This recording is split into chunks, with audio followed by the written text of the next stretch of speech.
Hello dear student, कैसे हैं आप लोग। तो आज मैं स्टार्ट करने जा रहा हूँ क्लास 11th का वेक्टर, और हमारा आज का लेक्चर होगा वेक्टर का लेक्चर नंबर 2 का पार्ट 3। और लास्ट 2 लेक्चर में आप लोगों ने डिस्कस किया था एडिशन ऑफ वेक्टर्स का टाइप। 2 टाइप्स हम लोगों ने पढ़ा था। फर्स्ट वन क्या था, triangle law of vector addition, and second law क्या था हमारा, parallelogram law of vector addition. दोनों लॉ हमने 2 डिफरेंट लेक्चर में कंप्लीट किया है और अच्छे से डिस्कस किया है। और आज हम लोग क्या करेंगे इस लेक्चर में, दोनों लॉ पे बेस्ड कुछ मोस्ट इम्पॉर्टेंट क्वेश्चन है जो आपके एग्ज़ाम में आने वाला, उस क्वेश्चन पे हम लोग डिस्कस करने जा रहे हैं। तो फर्स्ट वन क्वेश्चन है हमारा, 2 force whose magnitude are in the ratio 3:5 give a resultant of 28 Newton. If the angle of their inclination is 60 degree, find the magnitude of each force. क्या कह रहा क्वेश्चन, 2 फोर्स है, दोनों force का ratio 3:5 में है, और दोनों फोर्स का रिजल्टेंट मीन्स दोनों का समेसन, जो हमने लास्ट लेक्चर में पढ़ा है, क्या दिया हुआ है 28 न्यूटन। और दोनों वेक्टर फोर्स आपका क्या है, फोर्स वेक्टर है, दोनों वेक्टर के बीच का एंगल गिवन है, क्या है 60 डिग्री। तो हमें फाइंड करना है मैग्नीट्यूड ऑफ ईच फोर्स। देखो कितने आसानी से बनेगा, क्लियर। जो दिया हुआ है हम यहाँ पे लिख लेंगे। फर्स्ट ऑफ ऑल F1 हम मान लेते हैं पहला फोर्स, सेकेंड फोर्स क्या है आपका F2 है, हमने इसे लेट कर लिया, clear. According to question F1 by F2 given है, क्या है 3:5। ओके, अब देखो 3/5 है, यहाँ पे कुछ ऐसा कॉमन टर्म होगा जो कैंसिल हो चुका है। तो हम क्या करेंगे, यहाँ पे x से मल्टीप्लाई कर देते हैं, यहाँ पे भी x से मल्टीप्लाई कर देंगे, दोनों कैंसिल हो जाएगा, कोई फ़र्क नहीं पड़ने वाला है। तो आपका F1 इक्वल टू क्या हो जाएगा, F1 इक्वल टू होगा 3x, and F2 equal to क्या हो जाएगा 5x हो जाएगा, क्लियर। यहाँ तक जैसे जैसे क्वेश्चन में दिया हुआ हम वैसे वैसे चलेंगे। और आपने लास्ट लेक्चर में रिजल्टेंट का फॉर्मूला क्या पढ़ा था, r² equal to a² plus b² plus 2ab cos theta, where theta is angle between vector a and vector b। तो यहाँ पे हमारा वेक्टर a और b के जगह पे क्या है, F1 है एंड F2 है। ओके, तो हम यहाँ पे फॉर्मूला अप्लाई कर रहे हैं। फॉर्मूला क्या है आपका, resultant equal to root under, हम डायरेक्ट लिख दे रहे हैं, root under F1² plus F2² plus 2F1 F2 cos theta. अब जो वैल्यू गिवन है F1 का वैल्यू लिखेंगे, F2 का वैल्यू लिखेंगे, रिजल्टेंट का वैल्यू गिवन है, ये देखो यहाँ पे रिजल्टेंट का वैल्यू है, give a resultant of 28 Newton, आपका रिजल्टेंट गिवन है। तो हम R की जगह पे क्या लिखेंगे, R की जगह पे 28 Newton. Okay, root under F1 की जगह पे क्या लिखेंगे, 3x का स्क्वायर, 3x का स्क्वायर क्या होगा 9x², अगेन इस टर्म का स्क्वायर F2 का स्क्वायर लिखेंगे, क्या हो जाएगा 25x² plus 2 into 3x into 5x और इंटू क्या होगा cos 60 डिग्री। cos 60 डिग्री का वैल्यू क्या होता है, हाफ हो जाता है। आगे हम बढ़ेंगे रिजल्टेंट फाइंड करने के लिए, 28 x हमें फाइंड करना है, F1 F2 फाइंड करेंगे। तो F1 F2 फाइंड करने के लिए हमें फर्स्ट ऑफ ऑल क्या करना होगा, ये x वाले टर्म को फाइंड करना होगा, क्लियर। यहाँ पे ध्यान से देखना, ये x है, यहाँ पे भी x है, मल्टीप्लाई है, ये सब क्लियर।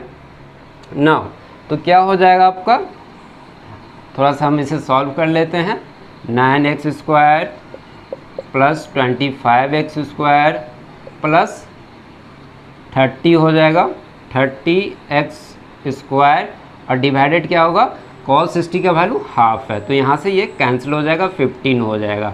अब सभी को क्या करेंगे, हम ऐड कर देंगे, क्या हो जाएगा 15 और 25 आपका क्या हो जाएगा, डायरेक्ट हम ऐड कर रहे हैं, तो 5 30 40 49 हो जाएगा।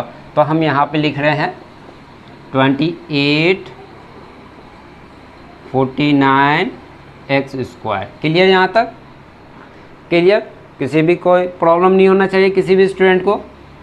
एक स्टेप और आगे हम बढ़ाते हैं, 28 यहाँ पे एज इट इज़ लिखेंगे और इसका रूट हम रिमूव करेंगे तो क्या होगा 7 7 49 होगा। और ये x है तो क्या होगा यहाँ पे ओनली 7x। तो आप यहाँ से x फाइंड कर सकते हो, x इक्वल टू क्या होगा 4 हो जाएगा।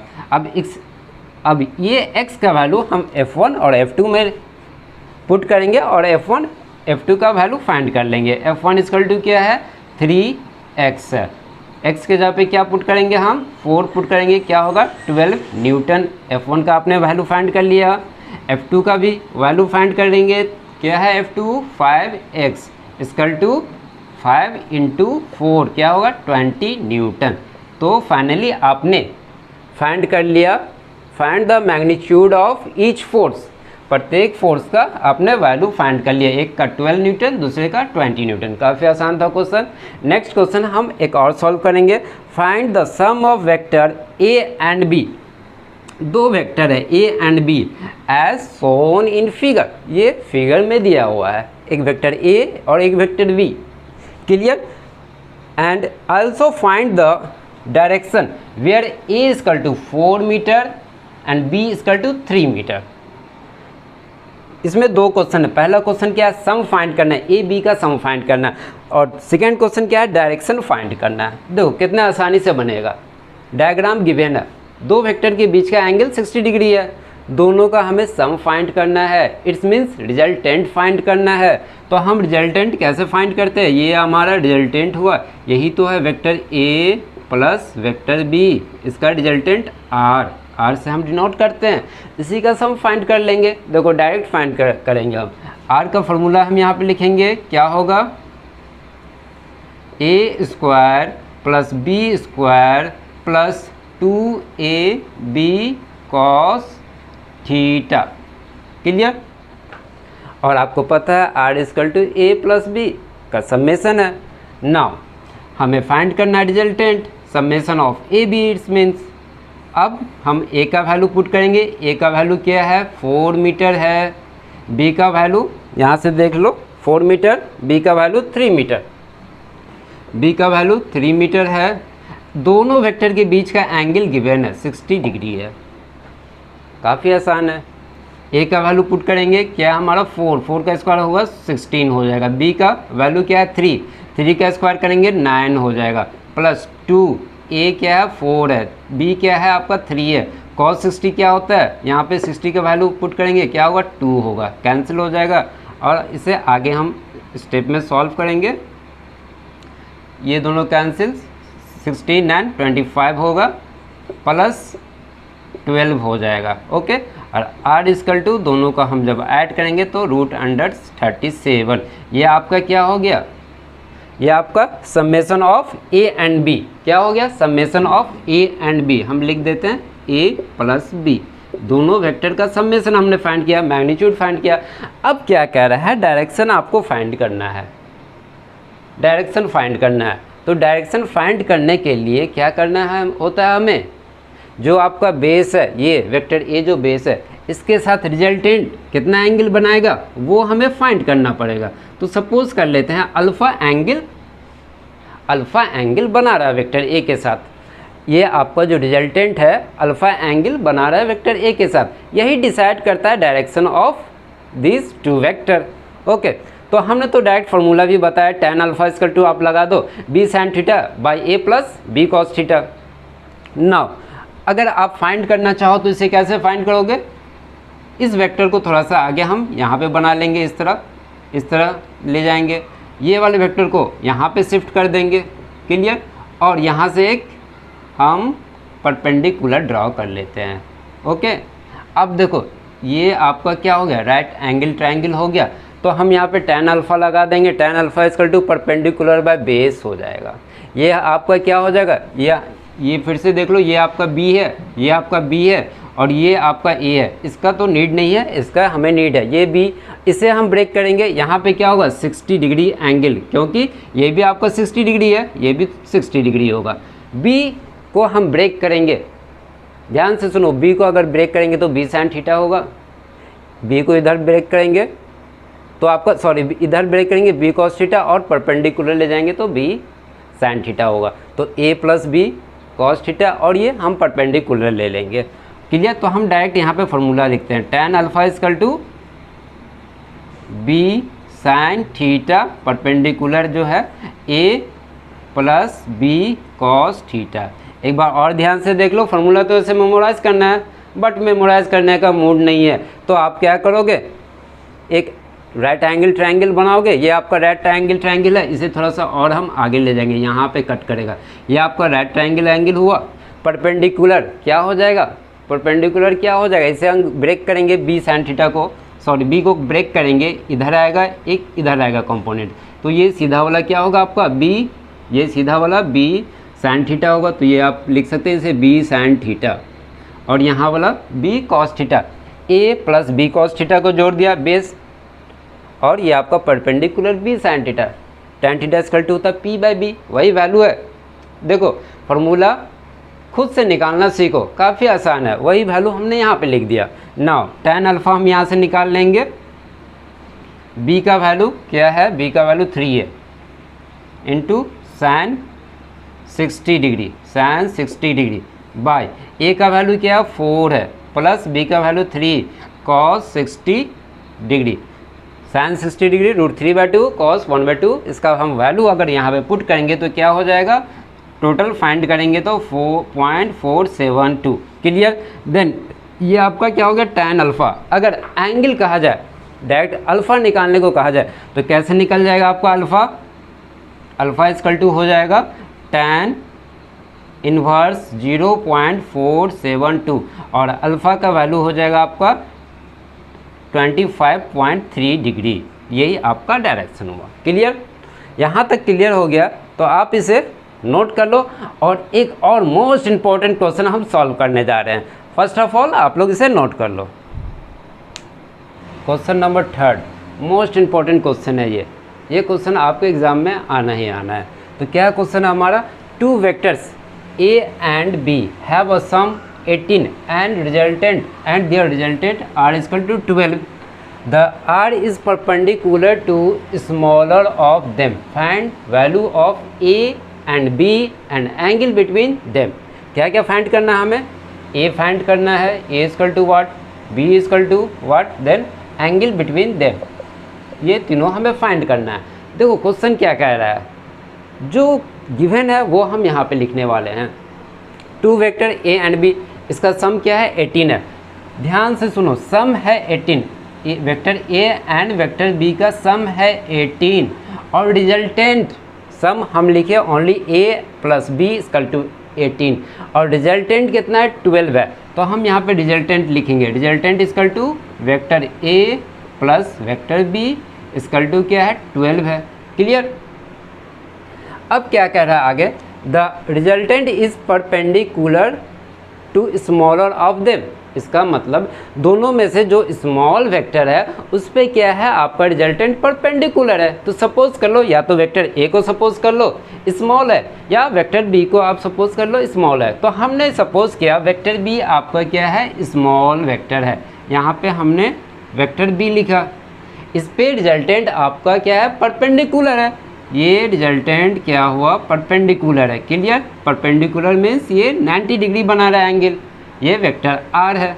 ओके, अब वेक्टर ए यहाँ से तो नहीं होगा, ये पोर्शन तो नहीं होगा वेक्टर ए, ये पोर्शन तो नहीं हो सकता है, क्योंकि आपको पता है रिजल्टेंट दो वेक्टर के बीच से कहीं से भी हो सकता है।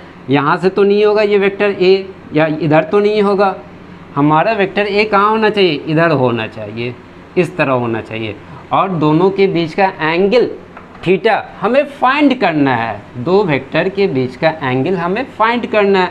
तो ये हमारा थीटा हुआ, ये आर वेक्टर है रिजल्टेंट वेक्टर जो बी पे परपेंडिकुलर है।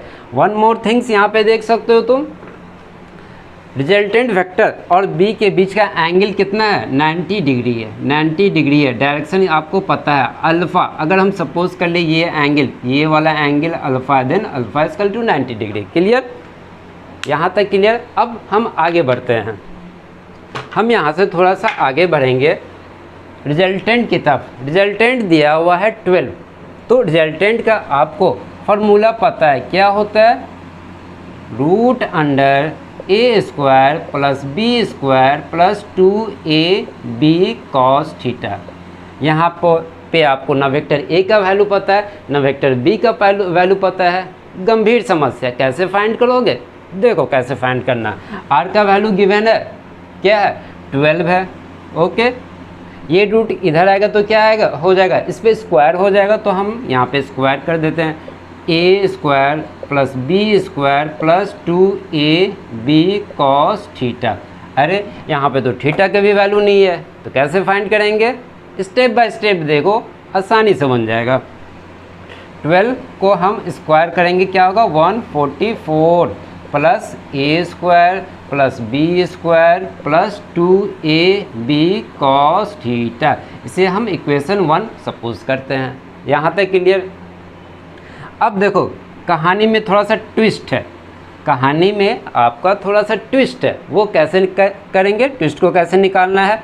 यहाँ का डायरेक्शन गिवन है 90 डिग्री, और आपको पता है हम इस तरह यहाँ से कट कर रहे हैं, और आपको पता है tan अल्फ़ा जब आप डायरेक्शन निकालते हो तो क्या होता है? b sin theta by a plus B cos theta. ये फॉर्मूला तो पता है, और कैसे निकलता है ये भी आपको अच्छे से जानते हैं। नाउ अल्फ़ा का वैल्यू 90 डिग्री, तो हम यहाँ पे लिख देंगे tan 90 degree plus b sin theta by a plus B cos theta. और tan 90 डिग्री इक्वल टू क्या होता है? इन्फिनिटी होता है, तो क्या होगा? Infinity. b sin theta by a plus cos theta equal to क्या होगा? इन्फिनिटी होगा। यहाँ तक तो क्लियर हो गया। अब देखो किसी भी टर्म में अगर आप 0 से डिवाइड करोगे तो क्या आएगा? वैल्यू इन्फिनिटी आएगा। किसी भी टर्म में यहाँ पे नंबर भी हो सकता है या आपको कोई इक्वेशन भी हो सकता है, उसको अगर 0 से डिवाइड करोगे तो क्या होगा? इन्फिनिटी आएगा। क्लियर? अब इस कंसेप्ट को थोड़ा सा यहाँ पे लेकर आओ। ये वैल्यू यहाँ पे हम लिख रहे हैं b sin theta equal to a plus B cos theta equal to क्या है? इन्फिनिटी है। ओके, अब ये इन्फिनिटी आने के लिए ऑब्वियस है, 100% श्योर है, a plus B cos theta का वैल्यू क्या होगा? 0 होगा। क्लियर? ये इन्फिनिटी आने के लिए आपका a plus B cos theta का वैल्यू क्या होना चाहिए? 0 होना चाहिए, तभी तो इन्फिनिटी होगा। ओके, यहाँ पे हम लिखे b sin थीटा को डिवाइड करेंगे 0 से, तभी तो इन्फिनिटी आएगा।